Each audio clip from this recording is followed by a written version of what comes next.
All right, I think everybody got a consent. Cool.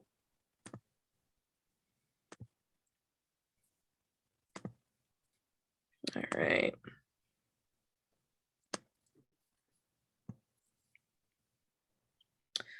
All righty. So yeah, welcome everyone to our forum about adultification. So the board members currently for Oneana for Equality are Lauren Bailey, Devin Ricardo, Caitlin Mann, Hannah Baskin, and Katie Shu. What's Katie Shu? There's a hyphen. Lapari Shu. Lapari Shu. That's right. All right. So defining our terms. So what is adultification? I thought this image was really powerful, kind of showing perception, like the shadows showing the young girl of color having an adult shadow. So what is adultification? So adultification is defined as a social or cultural stereotype that is based on how adults perceive children in the absence of knowledge of children's behavior and verbalizations. And from there, they argue that their participants' perceptions of Black girls as being less innocent and in need of less nurturance, guidance, and protection are similar to the dehumanizing stereotypes of Black women. In a 2007 article, Burton provides a standard definition of adultification that is not dehumanizing. So another one is adultification comprises contextual, social, and developmental processes in which youth are prematurely and often inappropriately exposed to adult knowledge and assume extensive adult roles and responsibilities within their family network. So there's 4 categories of adultification. One is precocious knowledge. So that's the assumption and sometimes the reality of witnessing situations and acquiring knowledge that's advanced for one age. Mentored adultification. So when a child assumes an adult role within limited supervision from an adult. Purification / spouseification, when a child behaves more like a parent's peer or spouse than a subordinate. And parentification, when a child assumes a full-time quasi-parent role to their siblings and parents.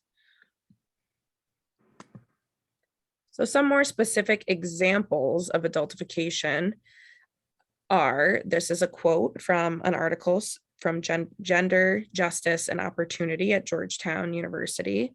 So if you see like a little white girl that's crying, people will be more sympathetic than if you see a little Black girl that's crying. You, adults, don't have the same level of empathy for them because it's just like, okay, like I feel bad for this little white person because her tears carry more value than a Black girl's. Another example that we had was one with dress code. So we have student A and student B come into school wearing similar outfits. They go to the same teacher in 2 different class periods. Student B gets sent to the office for their outfit while student A does not. Student B is a student of color. And then another example, student A asks a question to their middle school history teacher. Student A is met with a frustrated response, having the teacher expect them to already know the answer sufficiently. 20 minutes later, student B asks a similar question and is met with a thorough, gracious response from said history teacher. So student A in that scenario would be the student of color. Lauren, is there anything else you wish to add about these examples? Not necessarily. I don't know if people want to stop and maybe unpack these one at a time. If they've seen anything similar or have had any experiences with that. I definitely think that the second scenario is important. We have talked about this before and how students of color don't do as well in classes where teachers are white. So I think that that's, really important, that adultification is definitely probably part of the problem. here we have an example of someone who needs help in their classroom where their teachers are supposed to help, no matter how a question is formed, no matter how much the student should understand, the teacher is there to teach. And so it's an example of how someone's personal bias is unfortunately, sorry, I can't even think of the words, No, it's okay. negatively impacting the student. So. Absolutely. Absolutely. And also we have the image on the right too, which is just, this definitely comes from like our Eurocentric, white, imperialistic forms of adults attempting to enforce traditional white norms of femininity onto Black girls in particular, which I think really influences these examples that we just touched upon. Is there anything else anyone wants to share or unpack or thoughts about this?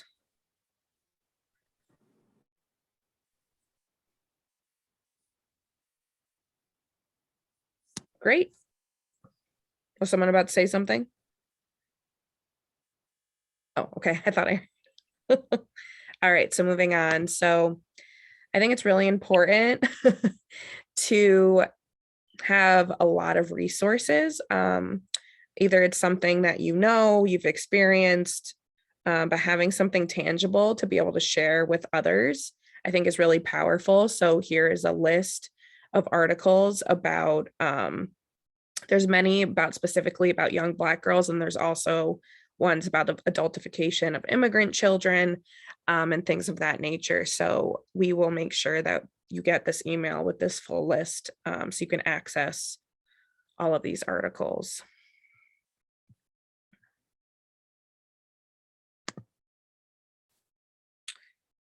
All right, so thoughts. So these are some open questions. So the first question, so have you ever experienced or witnessed adultification?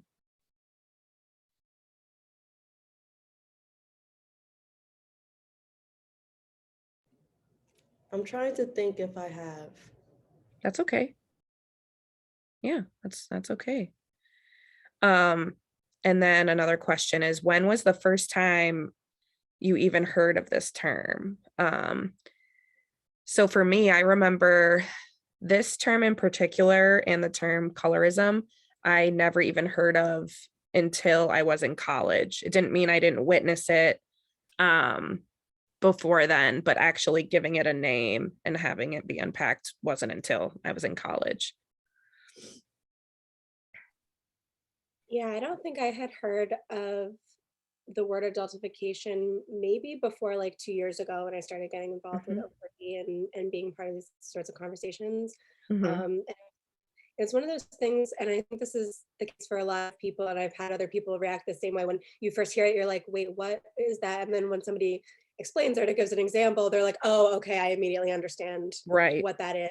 I understand it as like a truth that is happening in the world around me, right? Yes. But I think it kind of underscores the importance of like putting names to things, to concepts, to think about them, because it helps to like narrow that focus and be like, oh, this thing that's happened, like I never really thought about it because there wasn't a word for it. Whereas when you have a word for it, it makes it easier to recognize when you see it happen, right?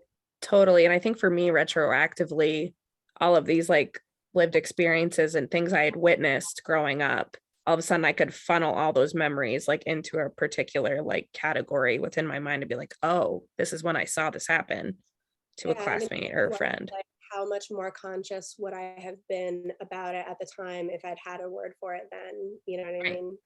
Right. Yep. That's why anti-racism education is important. Lauren.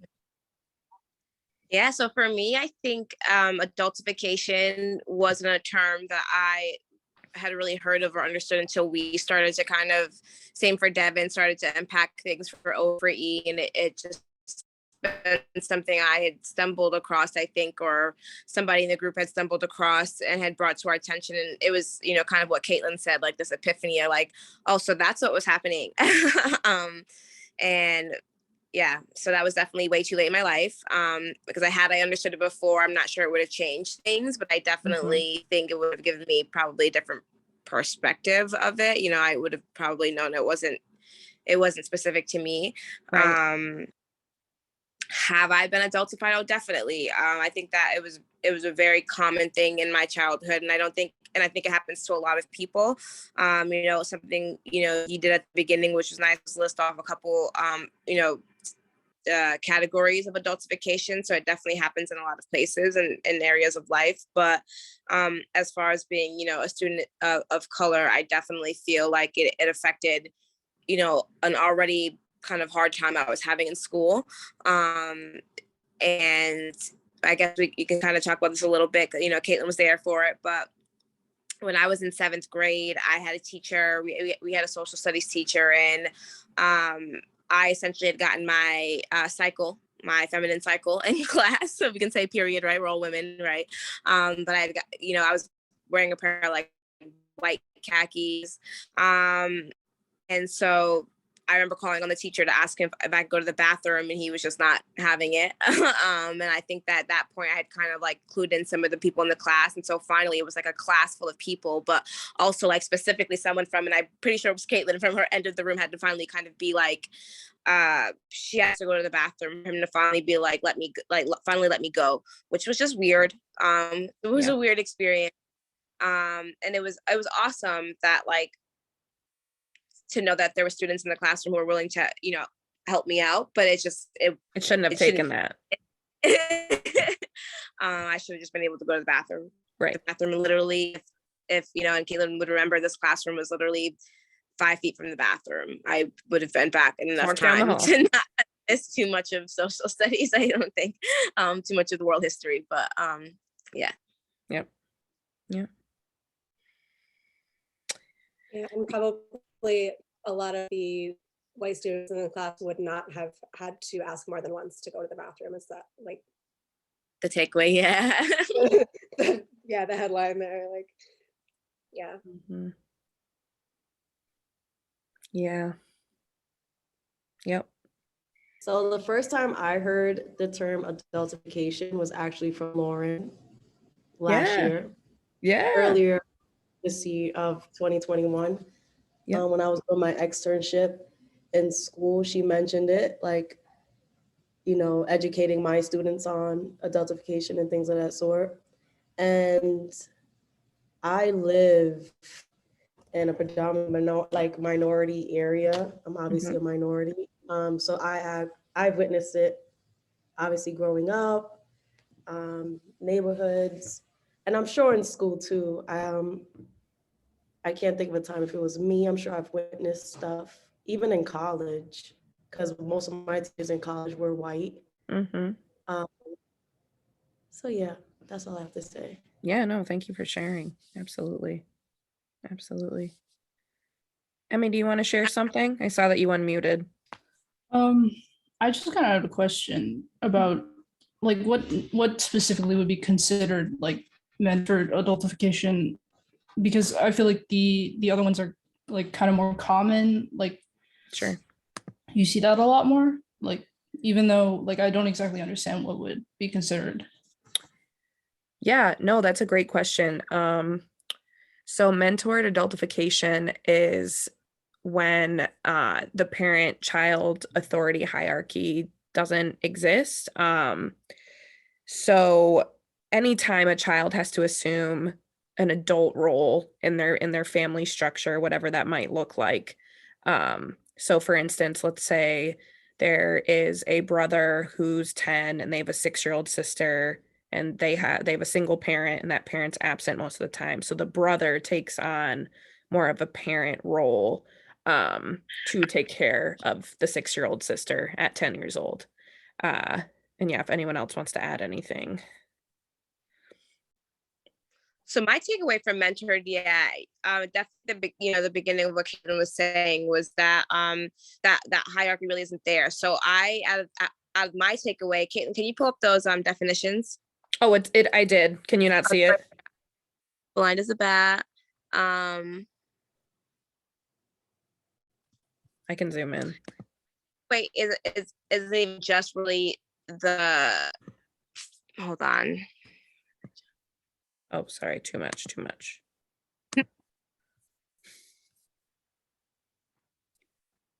So it says when a child assumes an adult role with limited supervision from an adult, sorry, one second, often allows the child to feel needed, appreciated, while mostly maintaining the parent-child authority hierarchy.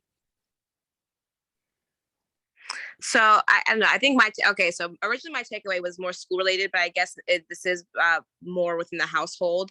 So I think this is a little bit different than like parentification, because this is sounds like it's more direct solely to the child, right? Which is more what I was describing, right? Oh, got it. So now I understand more. So definitely more of like that. Like there could be an absence, depending on how you grow up. So an absence of a parent, right, sometimes means that without touching spousification, right, an absence of a parent can sometimes require a child to be a lot more independent and therefore have to take on roles that they really shouldn't have to in their household. So to me, that's my takeaway from it. So doing things that maybe aren't considered parentification, but they're a little bit more adult. So maybe a child who's in the household who picks up the role of doing, a large amount of cleaning, right? That's maybe not age appropriate, right? Or chores that aren't age appropriate, or the task of getting themselves ready for school at an appropriate age or to a certain extent, things like that, which I think can be seen in different places in parentification, but they can also meet. So it depends on, what kind of household the child is growing up in. I think a lot of people see that in homes of, addicts or single parent homes or stuff like that, just again, assuming roles that they feel like they have to fill. My takeaway though, not what So it sounds like, to kind of go off of what Lauren said, there's gaps happening within the day-to-day life that normally an adult in a familial setting would take, but the child steps up and takes it. But there's still, like the definition says, like there still is some supervision happening, just not as much. Did that help, Emmy? Or did we confuse you more? No, they're definitely cleared up. Thank you. Great. Yeah. Oh, thank you. Great. So we kind of was a good segue. So adultification can vary. Oh, sorry. Go ahead. Oh, me? Someone was talking. Oh, sorry. I didn't want to pass Devin. I thought she might have been saying something on the topic. Sorry.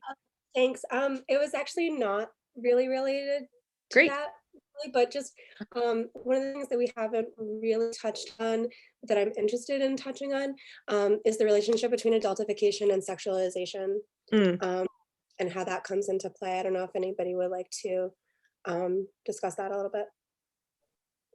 I definitely think I would. I think that, and this is something that we talked about a lot at the beginning of OFE, and just how being a student of color in a very small group in fetishization and adultification, that was actually the first term I couldn't think of. Fetishization and adultification were two terms I learned together in about like early 2020. And again, those kind of solved some of my experience, or kind of made some of my experiences a little bit more clear, especially because we still see it every day in the media and things like that, where non-POC people just, again, like fetishize Black women. It's all over. Especially, when a child is sexualized a lot younger, right? So as far as adultification, fetishization could be dangerous, right? Because then that means, young girls, high school, middle school, are dealing with weird relationships that with sexuality they shouldn't be dealing with that young, but is unfortunately based in bias. I think I said that the way that I wanted to say that. I think that also makes it draws the line for what's appropriate and what's not appropriate. So whereas, maybe, and I think this is a good example because this is, I think happened to people in a lot of places where you might be back to example 1 or 2, I believe, where we talk about the 2 students coming to school in different outfits, and one being sent to the office and another not being sent to the office, that essentially is still sexualizing that child, right? Because you are seeing something more adult about them than you should be, which could be dangerous if a teacher of any gender, right? But imagine a teacher is a predator, or somebody in the school system is a predator, and you have a student who is being inappropriately looked at simply because of the color of her skin or the maturity of her body.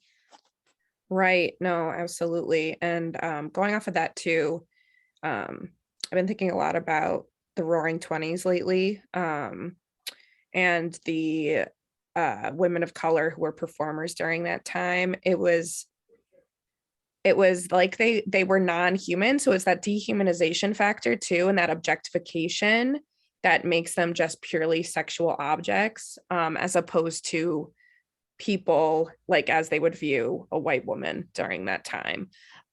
So I think that's kind of what's been thread through. Yeah, I was also thinking about, just like as you were talking, Lauren, I was thinking about like the long-term impact on like the relationship to your body, that things like that have, like thinking about like things like dress code, things just in general. Like I even still have like lasting impact on my relationship with my body from like, from a young age, being taught, like all of us girls that had dress codes growing up, like being taught that our bodies are dangerous and something that need to be hidden and shameful, and like all these things that surround that, and like how that's so much more heightened for children of color that are sexualized from a much younger age and fetishized and adultified, like you're saying. Absolutely. Definitely. And I think one thing we haven't unpacked yet, and this is just a shout out to someone I had met early on when we had started O3, who has since passed away, but had given me a little bit of knowledge, and that was always to unpack the opposite sides of things. So I have always kind of thought about what are some of the negative effects, right, of adultification. And one thing that my brain hasn't quite fully worked out, and I'm sure if I did further research probably would, but there has to be well, okay, from what I know and what I theorize, when you're adultified, you're essentially, especially if you're parentification and things like that, when you miss out on parts of your childhood, it's really dangerous when an adult grows up and they feel like they have to make up for some of those things that they miss. And God forbid sexualization is involved, it can be, adultification can really have some serious repercussions. So I was kind of like, looking deeper into a lot of that stuff, and it's something I still fully don't think I'm confident on, just because there is so many negative results from adultification, and especially what areas, and especially when it comes to someone who grows up in trauma raising somebody else in that same trauma, or passing that trauma on to somebody else, or things like that. So Absolutely. And kind of stemming, I went back to our Want to Learn More page, because the first article title is How the Adultification of Black Girls is Stealing Their Childhoods and Derailing Their Futures, which goes off of what Lauren said. And then another one is The Implication of Childhood Adultification on the Mental Health of Young Adults Among Chinese and Taiwanese Immigrant Families. So both of those titles kind of tie into what Lauren just said, I feel like.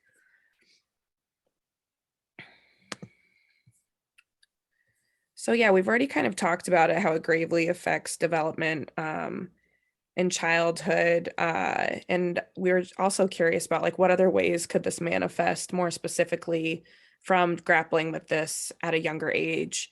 And then also on the right, there's some solutions posted from School for Girls of Color, which is a great organization. And I'll zoom in a little bit so we can see that better, and what we think about those solutions and are they feasible.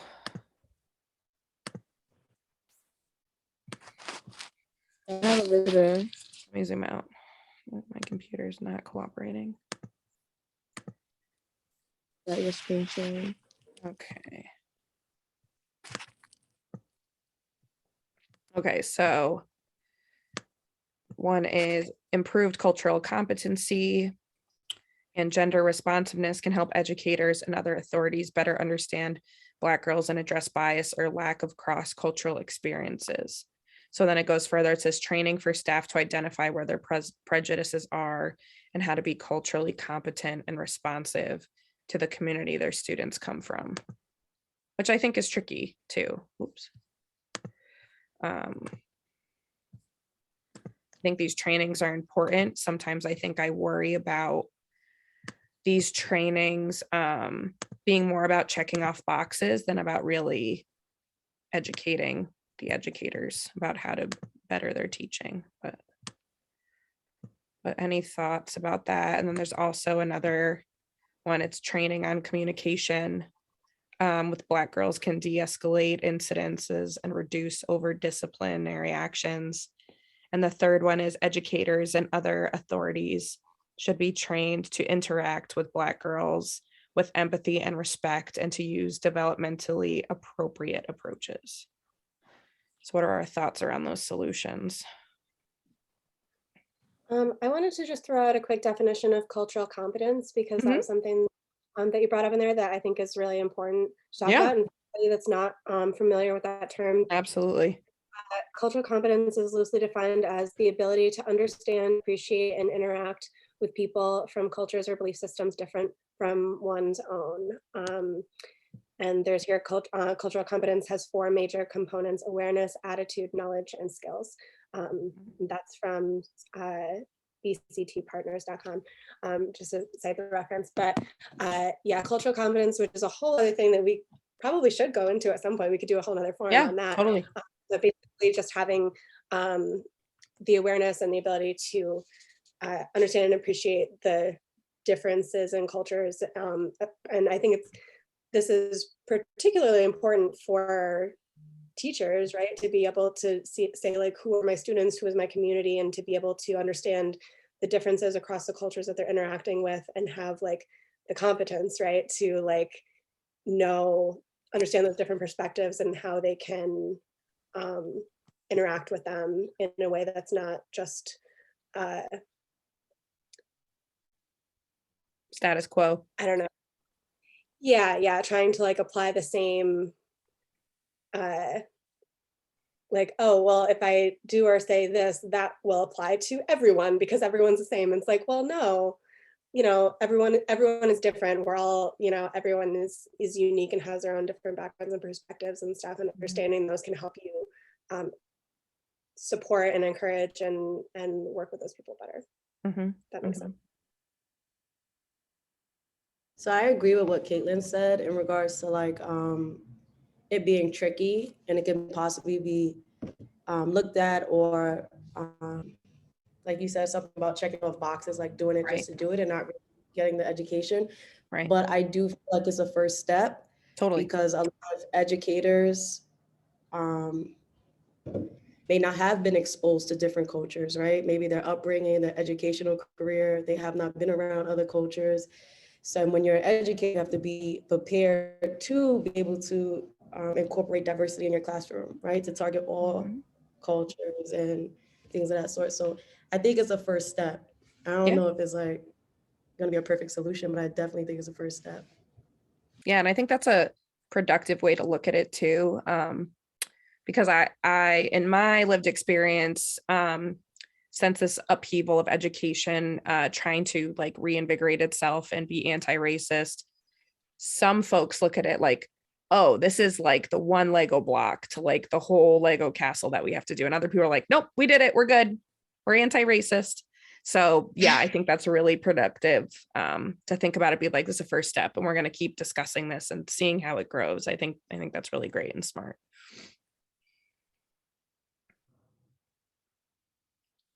I just want to, just because I was happened to be scrolling through something and I was having a thought, and I know that we were trying to, stick briefly to a specific kind of example here. I thought this was really interesting about the adultification of high school athletes, because as I already told you, I've been watching Euphoria.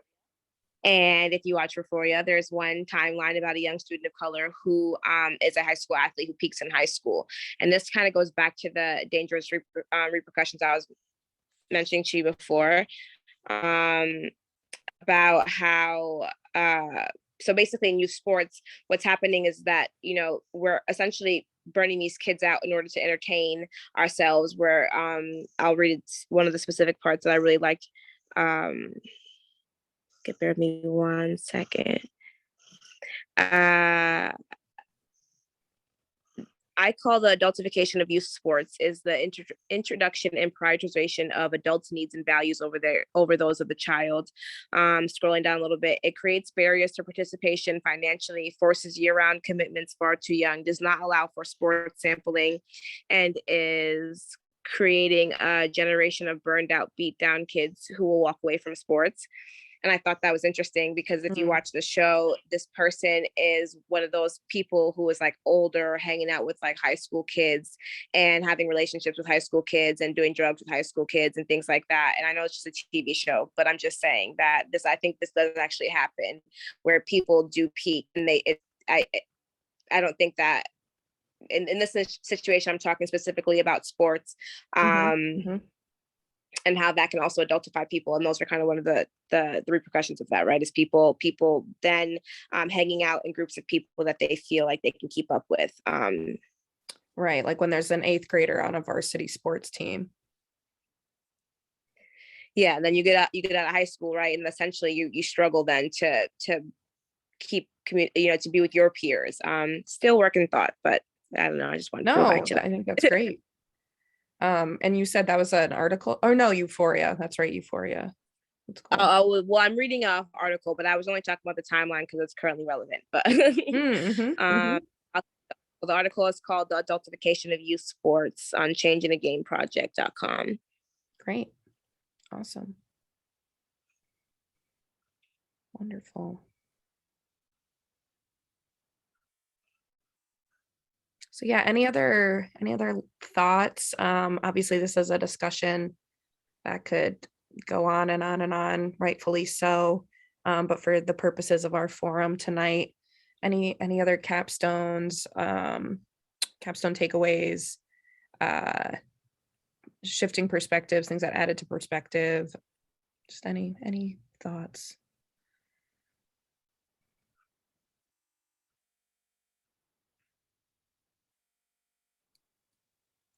I don't think so. We can put this presentation and maybe this recording up on our website so that people and all those references together so that people can always go back and reference them later. But I don't think I have anything else to add. Wonderful. I think this was very informative, and thank you for having me. Thank you for coming. So lovely to see you. Yeah, thanks everybody who joined us. Yeah. And Emmy, it was so great hearing your voice, even though we couldn't see your lovely face. Yes, thank you for hosting. Oh, sorry. What, Emmy? No, I was just saying thank you for hosting the panel. Of course. Of course. All right, guys. Well, thank you. Have a good night. Oh, what are we doing? What were you gonna say, Devin? I was just gonna say, Caitlin, do you want to go ahead and stop recording? Yep.